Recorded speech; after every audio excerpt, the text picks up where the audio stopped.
Welcome back to the Silver University series of fun videos.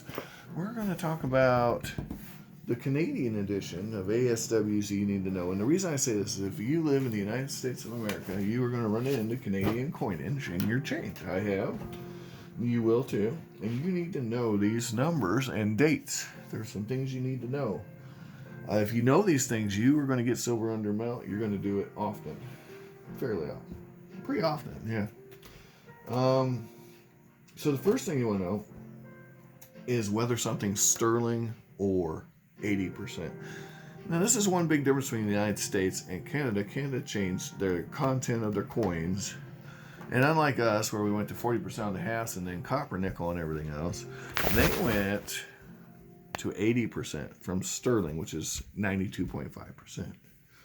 Now, this did reduce the silver weights, and we're not going to cover any of the sterling stuff. If it's before 1920, it's sterling. If it's 1920 and on to 1967, it is silver, but 67 is an oddball, 67 and 68. If they are silver, they can be in 67, it's 80% or 50. And that's only for dimes and quarters. Halves and dollars are still 80% in 1967. But in 1968, they discontinued silver dollars and silver halves, and they had 50% quarters and 50% dimes, but only for half the year, so you have to check them with a magnet in 68. So 68 is the year that they switched to nickel. And if they stick to the magnet, it's not silver. But you can also tell just by looking at them. I mean, once you've seen them enough, you can just tell by looking at them. They have a dullish color to them. They do not look similar at all. And you know what? One of these days I'll do a video showing the difference, just a visual. You can tell by looking. Unless the coin's like really dirty, something like that. But usually they're not heavily circulated. I have seen them defaced quite a bit though, oddly. I think people hate them. I think that's why but yeah. Anyway, we're getting off on a tangent. Canada, the reason I want you to know this is you can get a coin like this. Now, when I bought this was at melt. So, silver's dropped since then, but pretty close to melt even to this day. These are $3.80. $3.80, I believe, is the melt on this. Or three. So, $4.50 is not too bad for a proof-like coin in this condition. But, I want you to be able to get the coins you need. I want you to be able to get silver under melt.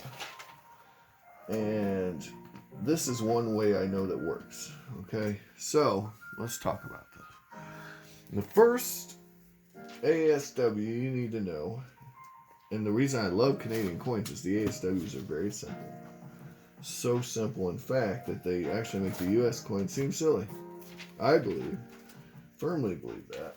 So, here it is. It's really simple. I'll use the loon dollar to show you. 6/10 of an ounce. That's it. 6/10 of an ounce. So 2 of these is 1.2 ounces. 10 of these is 6 ounces. See that? Pretty simple, right? Nice price.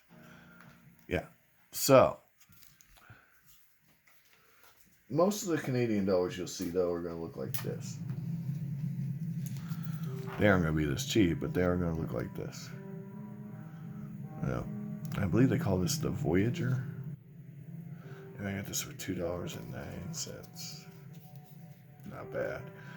0.6 is the ASW. You know what? We're going to write that down. Even though I know it by heart. 0.6. So, 10 of these is 6 ounces of silver. Remember that. Alright. Yep. Now, that is the dollar. But what if it's a half dollar? What if it's a half dollar? What would it be then? Well, I'm glad you asked. The half dollar is half of the dollar. Unlike the US dollar, which is, 0.773, right?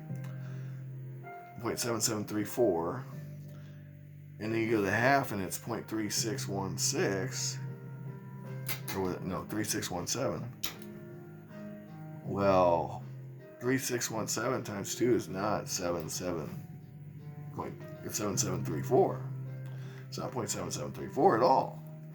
So what happened there? Well, odd you should ask, because it'd be 0.7234. And the reason is that the dollar always stayed the same, whereas they lowered the amount of silver in the other coinage, the 50 cent, the quarter, and the dime. And the reason they did that, we won't get into it because this is a learning exercise, not a freaking history of numismatics. But it has to do with 1849 gold rush, actually, and the value of silver relative to gold. Anyway, 50 cent coin, 1/2 of 0.6 is, that's right, 0.3, guys, you got it. And it's 80%, right? Because it's 1965. And we just talked about all the purities. Okay, and if you need to, write it down. Anything after 1919 is 80% until you get to 67. So if it's before 67, which 65 is, you ain't got to worry about it.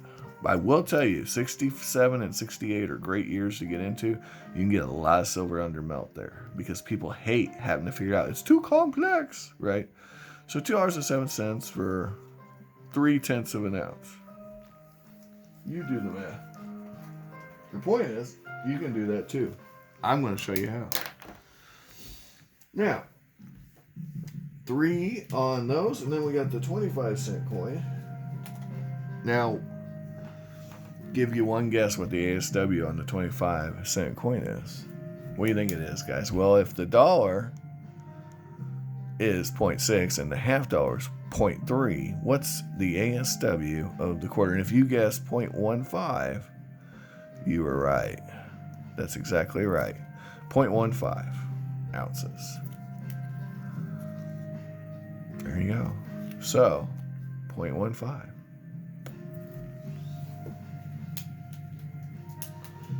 All right, and then finally the 10 cent coin, right? That's the logical next step, isn't it? So if a dime is 1/10 of a dollar, right? What do you think the ASW is? If a dime is 1/10 of a dollar,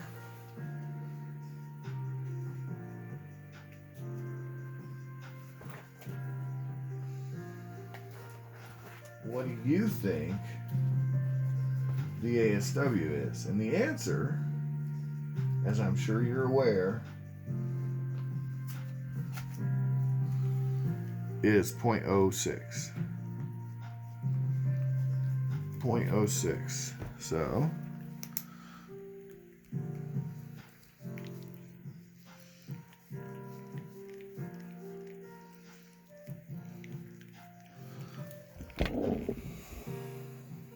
hi, Eva. 0.06. It's 80% silver, 0.800 fine, 0.06. And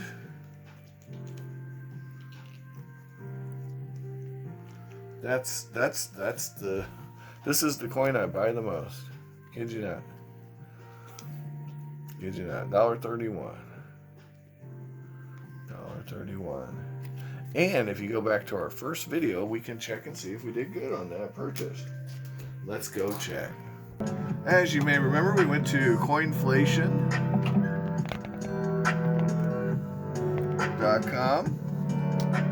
And remember, I showed you at the bottom, they had the Canadian coins. All that information I gave you in this video is right here. So we paid $1.33. Melt's $1.44. So we did okay. Now, guys, I want to thank you for watching. Keep these numbers in your head. They will tell you everything you need to know when you see a pile of coins or find something in your change. Okay? The key sometimes to sniping, which we're going to get into, is knowing what something's worth off the top of your head. Anyway, thanks for watching. Hope you have an amazing day. We don't need to beat a dead horse here. Next video, we're going to look at how to identify coins. I don't know what it is. I'm going to show you ways to identify it quickly so that you know what you're dealing with. Because you don't want to buy copper nickel at silver prices. All right. Take care.